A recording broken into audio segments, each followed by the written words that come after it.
Welcome to another edition of the Smart Budget Channel. And today we'll be doing a little bit of personal finance talk here. I'm going to drop down some home buying tips. Now, most people know that you're buying a home is most likely your biggest investment, and you want to get it right. And basically, I'm just going to be throwing some tips out there when you should be ready to looking for a home, how much home to take on, how to get it paid off, and shopping around for that real estate agent. You want a really good one. Now, the first tip that I have is to make sure all your debt is paid off. That's like car payments, credit cards, student loans, personal loans. All your debt, make sure it's paid off. Because when you're taking on that, you want to have your paychecks freed up to take on a 15-year loan for a home.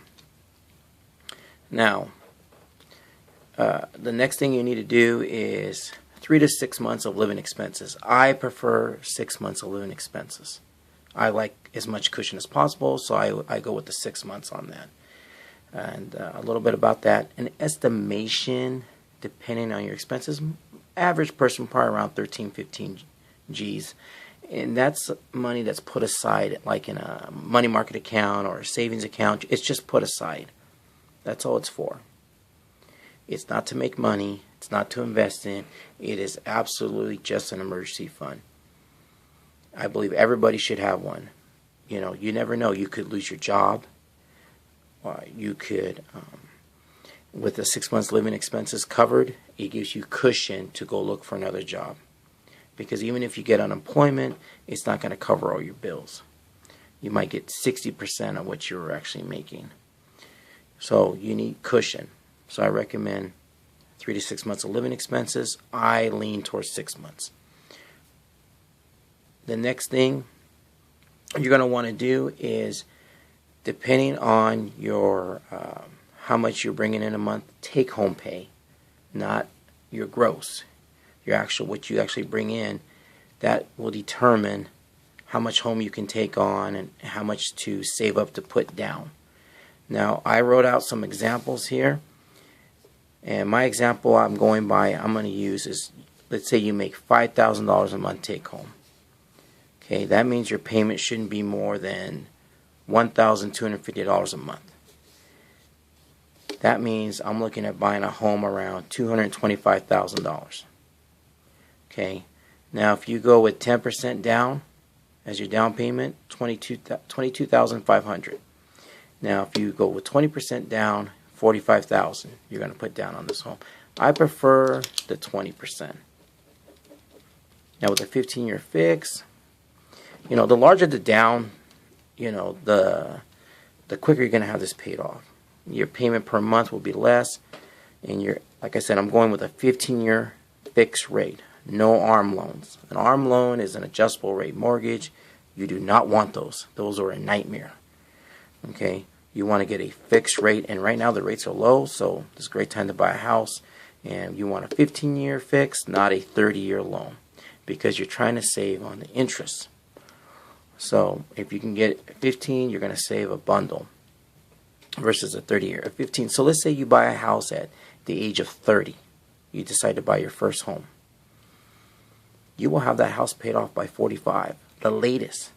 Now, if you put more money on the principal, you start throwing extra money. Let's say you get a bonus, a quarterly bonus check at your job, and you start throwing that at the principal, you're going to have it paid off a lot less than 15 years. Or you get a second job or anything like that. Any extra income that's coming from the side, you can throw it all on the principal to knock it out quick. Some people can have their houses paid off. I've known a couple, they had their houses paid off in 5-6 years. They paid off their home completely. So it can be done. So 15-year, the max. The next thing I have here for a tip is to shop around for a good real estate agent. And the reason I put that down here on my sheet was just so they can answer any home buying questions you might have, or any type of unexpected things that might come up that you're not sure about, make sure you have a good real estate agent that explains it to a basic knowledge that you understand what he's saying. There's no garble or any type of stuff that's going on that is confusing you. You want to make sure you have a real estate agent that breaks it down to you understand what's going on. Also, you want that real estate to find you the best deals. Okay? You want to make sure that, he's helping you not pay too much for a new house. If that house in that neighborhood is selling for $400,000, but everything around it is averaging about $225,000, you're paying too much for that house, for that neighborhood. It's too much house for that neighborhood in the first place. They're not going to get what they want for it. Okay, so make sure that real estate agent helps you out. So, shop around for those real estate agents, and the ones that are really motivated, they're the ones that are going to find you they're going to find you a great deal and get you into a house. And like I said, these are just some of the tips that I wrote down to help you with the home buying process. It's not hard. It's not rocket science, but you want to make it so that you are in a good place when you buy that house. Like I said, one of the most important things is make sure all your debt's paid off. You don't want to have your house payment, car payment, credit cards, student loans, and any other personal loans you have out there all on you while you're trying to pay off your home. Because if you don't have all this stuff on you, your checks are more freed up to throw as much money as you can. You can make that house payment, but if you have, like I said, you have a side job, you're making extra $300, $400, $500, $600 a month, you can be throwing it on that principal. You're going to have this house paid off real fast. And if you're married and you have double income, you're going to even have paid off faster. I've known couples who, like I said, they paid off their house very fast. Very fast. One more thing. If you do pay off your house as quick as I was saying you can pay it off, make sure to keep the home insurance on the house. So make sure to keep the home insurance on the house. I knew a situation where a family paid off their home. They took the house insurance off. The house had a fire, burnt to the ground, and now it's an empty piece of property. So let's make sure to keep the home insurance on the house, and make sure to keep